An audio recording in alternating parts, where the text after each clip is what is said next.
এই কথা বলে আমেরিকার বড়ত্ব আমি বুঝাতে চাই না। আমি যেটা আপনাদের সামনে তুলে ধরতে চাই সেটা হলো, আমেরিকা বিশাল বড় দেশ হতে পারে, অস্ট্রেলিয়া অনেক বড় দেশ হতে পারে, বাংলাদেশ অনেক ছোট্ট একটা দেশ, কিন্তু আমেরিকার তুলনায় বাংলাদেশ হলো একটা হীরার টুকরা দেশ। বাংলাদেশের তুলনায় আমেরিকা একটা কয়লার বস্তা ছাড়া আর কিছুই হবে না। প্রশ্ন আপনি করতে পারেন, এই বাংলাদেশ একটা গরিব দেশ, এদেশের মানুষরা ঠিক মতো খেতে পারে না, পড়তে পারে না, এরপরেও এই দেশের মর্যাদা এত বেশি কেমনে হলো? তখন আমি আমার ভাষায় তার জবাবটা এইভাবে দেই। আপনারা জেনে খুশি হবেন, গোটা পৃথিবীর ভিতরে বিগত 10 বছর ধরে আন্তর্জাতিক হিফজুল কোরআন প্রতিযোগিতা হয়। সেই প্রতিযোগিতার ভিতরে গোটা দুনিয়ার লক্ষ লক্ষ কোরআনের হাফেজ সাহেবরা অংশগ্রহণ করে গোটা দুনিয়ার সকল মুহাক্কিক মুদাক্কিক হুফাজ কোরআন গুলাকে ছাঁকনি দিয়ে বাছতে বাছতে বাছতে বাছতে এক একটা দেশ থেকে মাত্র একজন করে কোরআনের হাফেজ বাছাই করা হয়।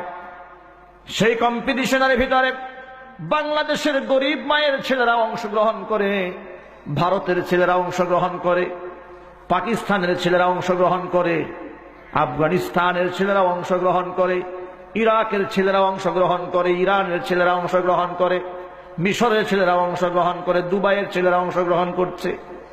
যেই মাটিতে কোরআন নাজিল হলো, মক্কাতুল মুকাররমা, মদিনাতুল মুনাওয়ারা, যাদের মায়ের ভাষা আরবি, জন্ম থেকেই যারা আরবি ভাষায় কথা বলতে শুরু করে দিয়েছেন, সেই দেশের ছেলেরা আন্তর্জাতিক হিফজুল কোরআন প্রতিযোগিতায় অংশগ্রহণ করেছে।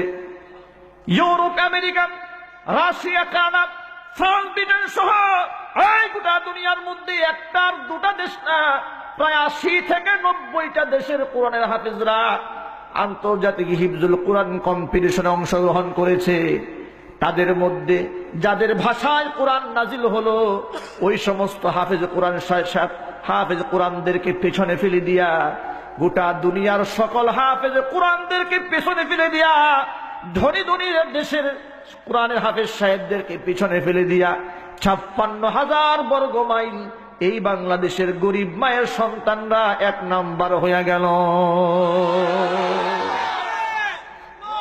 আমার বন্ধুগণ, এত বড় নিয়ামত আল্লাহ রাব্বুল আলামিন আমাদের দান করেছেন। কোরআনে কারীম আল্লাহ রাব্বুল আলামিন সূরা ইব্রাহিমের ভিতরে আল্লাহ রাব্বুল আলামিন বলেন, 7 নম্বর আয়াতের মধ্যে বলেন, লাইন শাকারতুম লাযীদান্নাকুম ওয়া লাইন কাফারতুম ইন্না আযাবী লাশাদীদ। আমার আল্লাহ রাব্বুল আলামিন বলেন, আমার দেওয়া নিয়ামতের শুকরিয়া যদি তোমরা আদায় করো, লাইন শাকারতুম লাযীদান্নাকুম, নিয়ামত আমি আল্লাহ বহু গুণে বাড়াই দেব। ওয়ালাইন কাফারতুম, আর যদি আমার নিয়ামত হাতের কাছে পাওয়ার পরেও হীরার টুকরা হাতের কাছে পেয়ে কাচের টুকরা মনে করে ছুঁড়ে ফেলো, ডাস্টবিনে নিক্ষেপ করে দাও, জেনে রেখো আমার শাস্তি বড় মারাত্মক কঠিন। আমার বন্ধুগণ, আমার আল্লাহ রাব্বুল আলামিন গোটা দুনিয়ার মধ্যে আল্লাহ রাব্বুল আলামিনের এই কোরআন, এর চাইতে বড় নিয়ামত গোটা জগতের মানুষের জন্য আর কিছুই হতে পারে না, ঠিক কিনা? আল্লাহর এই কোরআনের চাইতে দামি কোন কিতাব পৃথিবীতে আছে? জবাব দিয়ে বলুন না, আছে না?